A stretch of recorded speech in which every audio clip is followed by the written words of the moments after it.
Hé, Mickey, t'as l'air nerveux. Je trouve le temps long et je voudrais qu'on rencontre un beau navire chargé d'or. Hein? Sois tranquille. Tôt ou tard, nous allons bien en trouver un.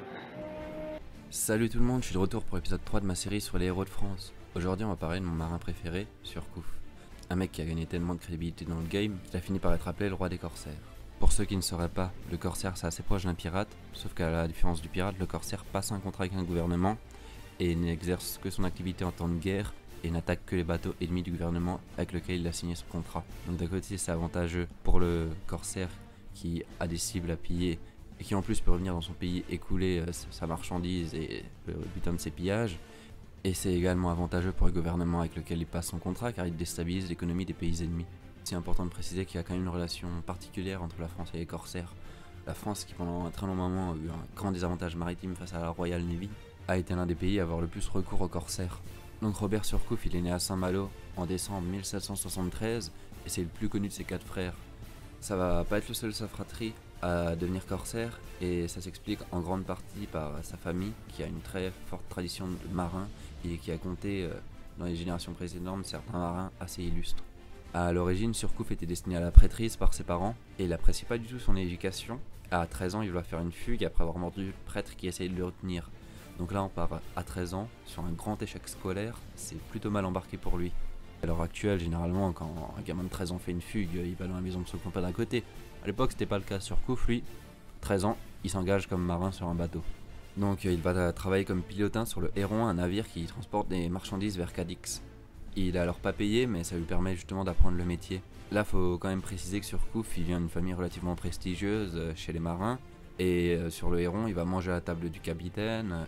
Il est élève officier. Il est dispensé de toutes les corvées que les mousses normalement font. Il n'a pas à récurer le bord ou quoi que ce soit. Donc là, épisode controversé de l'histoire du personnage. Il va travailler pendant un temps sur des navires négriers. On n'a aucune idée vraiment de son avis sur l'esclavage, mais ce qu'on sait c'est qu'il a fait ça dans sa jeunesse parce que c'était une position qui s'offrait à lui et que ça lui permettait de gagner de l'argent. Donc les navires en question sont l'Aurore. Après un naufrage, il prend un poste dans un nouveau navire s'appelant le Courrier d'Afrique dans lequel il est promu officier de la marine marchande et devient lieutenant sur un troisième navire, la Revanche. Par la suite, il va faire un court séjour dans la marine royale. Il ne va pas y rester longtemps, mais ça va lui permettre de connaître son premier combat maritime lors de la bataille de la Rivière Noire le 22 octobre 1794. Donc c'est une victoire qui met fin au blocus anglais sur l'île de France, donc l'actuelle île Maurice, et ça va sauver l'île de la famine. Et pour sauver l'île de la famine d'ailleurs, ils vont faire venir des cargaisons de tortues. Donc maintenant je suis intrigué, je me demande le goût de la tortue. Un an après, en 1795, Surcouf prend déjà le commandement de son premier navire à peine 22 ans. Si ça c'est pas Johnny Dynamique, donc là Surcouf c'est un petit filou, parce qu'il prend le commandement de l'Émile. Donc c'est officiellement un navire de commerce et il n'est pas légalement un corsaire parce qu'il n'a pas la lettre de marque. Il va néanmoins équiper son navire de quelques canons dans le malheureux cas où il serait attaqué par un navire anglais. Donc là Surcouf il n'a pas le temps de niaiser. Tequila, Heineken, pas le temps de niaiser.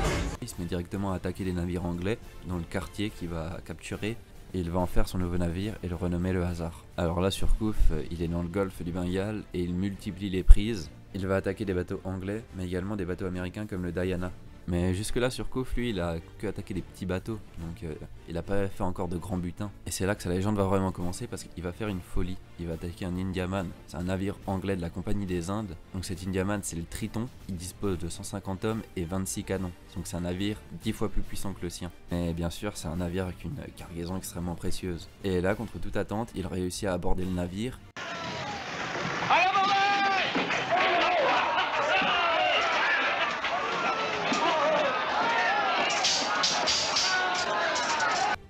Ils sont à 1 contre 5 mais parviennent à l'emporter. Et en effet le butin est énorme.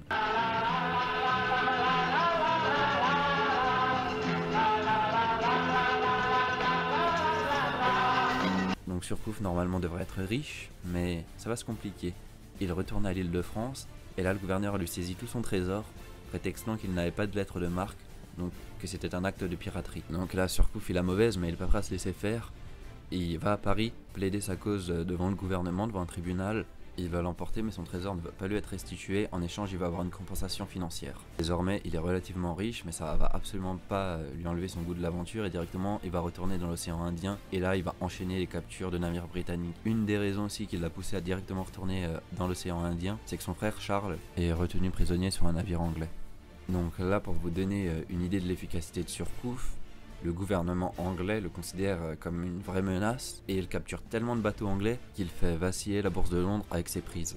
Un autre facteur qui vous donne l'idée, on va dire, de l'importance de ces captures, c'est que tout le système d'assurance anglaise des navires qui faisaient le commerce dans les Indes est mis à mal parce que plus personne ne veut assurer les bateaux anglais. Le gouvernement anglais va mettre des primes mais absolument énormes pour sa capture mort ou vif, mais personne ne va jamais réussir à l'attraper. Durant toute sa carrière de corsaire, il va arriver à près de 50 bateaux capturés de sa propre action.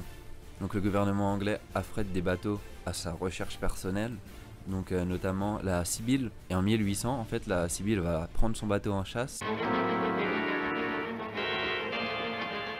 Ils nous prennent en chasse. C'est une frégate plus grosse et surtout bien mieux armée que nous. Et là, Surcouf, on va voir que c'est aussi un mec très malin. C'est un bateau de guerre beaucoup plus puissant que le sien. Il a aucune chance de gagner le combat, mais il a aussi aucune chance de s'échapper. Donc là, ce qu'il va faire, c'est qu'il va élaborer un plan. Je vais quand même vous raconter un peu l'événement parce qu'on dirait vraiment un théâtre comique. On dirait vraiment une pièce. Surcouf va se déguiser en mousse. Il veut faire croire qu'il est juste un simple marin. Il demande à ses hommes de clouer des planches partout et de faire croire que le bateau était en mauvais état et qu'il venait d'être attaqué. Il demande à un de ses hommes parlant anglais, vraiment comme un anglais, de faire croire qu'il était le commandant et de faire l'interprète. D'eux-mêmes, ils vont aller voir la Sibylle et leur demander de l'aide. Donc ils vont se positionner à côté du navire anglais et le faux capitaine va parler avec le capitaine anglais. Là, faut s'imaginer la scène, quoi, les deux bateaux l'un à côté de l'autre, Surcouf qui est en train d'essayer de souffler à l'interprète un peu ce qu'il doit dire, quoi. Et là, ils inventent toute une histoire comme quoi ils ont été attaqués par un corsaire français venant de Bordeaux, qu'ils ont besoin d'aide. Et en même temps, il va annoncer qu'ils avaient entendu de Londres que le capitaine d'en face, quoi, le capitaine anglais, avait été promu au rang d'amiral. Vous dites, mais non, ça peut pas passer parce que leur bateau, c'est un bateau de corsaire français. Et justement, là, le capitaine anglais, il se pose des questions sur pourquoi ils auraient ce bateau. Et là, il commence à inventer qu'ils ont pris un bateau de corsaire français parce qu'ils essayent de traquer Surcouf. Donc là, juste là, le commandant anglais, il s'en est pas encore rendu compte et c'est déjà un peu miraculeux. Et là, Surcouf commence à dire à ses marins de s'écrouler, de tomber de fatigue, etc. Et en plus, il commence à dire « Ah, le bateau coule, le bateau coule !» Enfin, ils essayent de créer la confusion. Et le commandant anglais va leur proposer de l'aide. Et pendant qu'il y a des marins de Surcouf qui montent à bord, Surcouf va décider de partir d'un grand coup pendant qu'il y a une situation un peu confuse. Le temps que l'anglais réalise ce qui est en train de se passer, ils sont déjà à bonne distance. Bon, là il abandonne une partie de ses marins aux Anglais, mais il arrive quand même à se sauver d'une situation qui était perdue d'avance. Navire en vue à bâbord! Là on va arriver à sa plus grande prise, et une prise qui est légendaire dans l'histoire de la marine. Alors le Triton c'était déjà quelque chose, mais il va s'attaquer à un bateau encore plus gros, le Kent. C'est un immense navire, 40 canons, 400 marins, et là Surcouf il navigue sur la Confiance, 130 marins, 18 canons. Donc Surcouf commence par donner un peu de rhum à ses marins et le combat commence assez mal, son navire est rapidement endommagé mais il va réussir à aborder le navire ennemi. Donc bien sûr ils sont en immense infériorité numérique. Surcouf, ce qu'il va faire c'est qu'il va essayer de viser tous les hauts gradés pour déstabiliser les ennemis et là, coup de génie, il va retourner les canons qui sont sur le bord du Kent et il va tirer sur les Anglais avec de la mitraille. Donc à mon avis si vous voyez ce que c'est de la mitraille, ça devait vraiment pas être joli à voir. En avant par la gauche!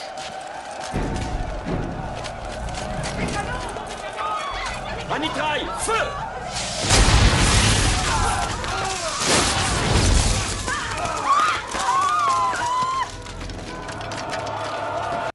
Rapidement ils vont réussir à tuer le commandant ennemi et le navire va se rendre.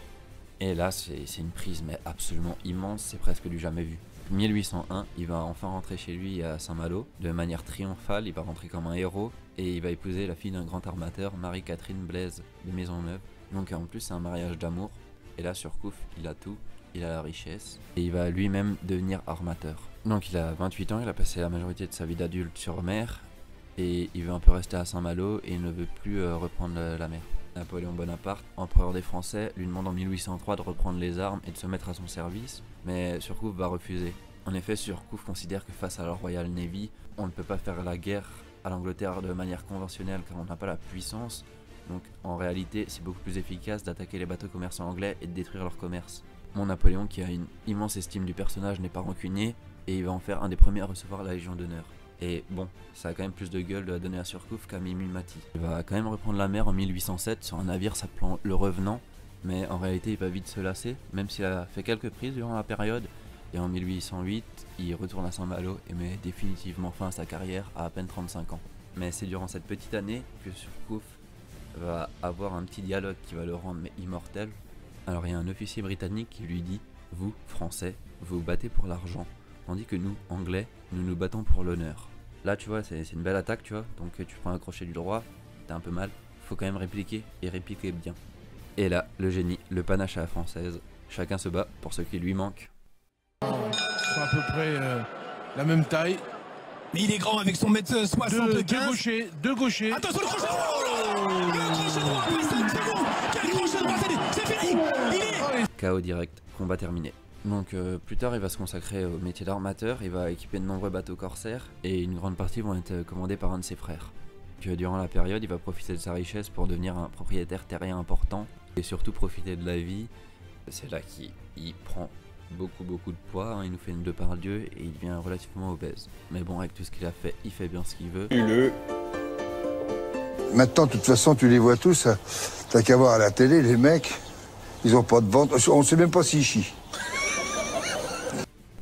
Et là, il va vivre une vie heureuse, il va avoir des enfants, il va pouvoir vivre de sa fortune qui est estimée à 2 millions de francs, ce qui est absolument colossal à l'époque.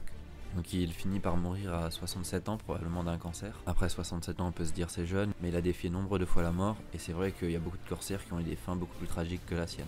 Parce que généralement, celui qui vit par l'épée meurt par l'épée. Il est inhumé à Saint-Malo, et sur sa tombe est écrit « Un célèbre marin a fini sa carrière, il est dans le tombeau, pour jamais endormi. Les matelots sont privés de leur père, les malheureux ont perdu leur ami. » Donc Surcouf, c'est une légende absolue. Il part de presque rien et se construit une véritable fortune. Il devient la terreur des Anglais sur les mers et de sa propre volonté va réussir à déstabiliser le pays tout entier. Ses prises du Triton et surtout celles du Kent sont des exploits absolument remarquables. La chanson Au 31 du mois d'août a sûrement d'ailleurs été faite en hommage à la prise du Kent. Au 31 du mois d'août, au 31 du mois d'août, nous vîmes venir sous le vent à nous vîmes venir sous le vent à nous. Une frégate d'Angleterre qui fendait la mer et les flots, c'était pour aller à Bordeaux. Buvons un coup, buvons-en deux, à la santé des amoureux, à la santé du roi de France, et bien pour le roi d'Angleterre qui nous a déclaré la guerre. En plus d'avoir réussi des prises exceptionnelles, Surcouf c'est un filou. Il se déguise, il va par exemple larguer ses canons à la mer pour semer ses poursuivants et aller plus vite et ainsi s'échapper. Surcouf est aussi connu pour avoir été un homme d'honneur qui traitait relativement bien ceux qui se rendaient. Surcouf c'est un aventurier, c'est le roi des corsaires. À l'époque où la France enchaînait défaites sur les mers et que les Anglais semblaient avoir le contrôle total des mers, par ses actions Surcouf sauve le prestige des Français sur les mers. Je remercie tout le monde d'avoir regardé cette vidéo. Je pense continuer la série et la prochaine vidéo mettra pas 6 mois à sortir. Donc si vous avez bien aimé le format, si vous avez bien aimé on va dire la vidéo, n'hésitez pas à lâcher un like, mettre un commentaire et abonner.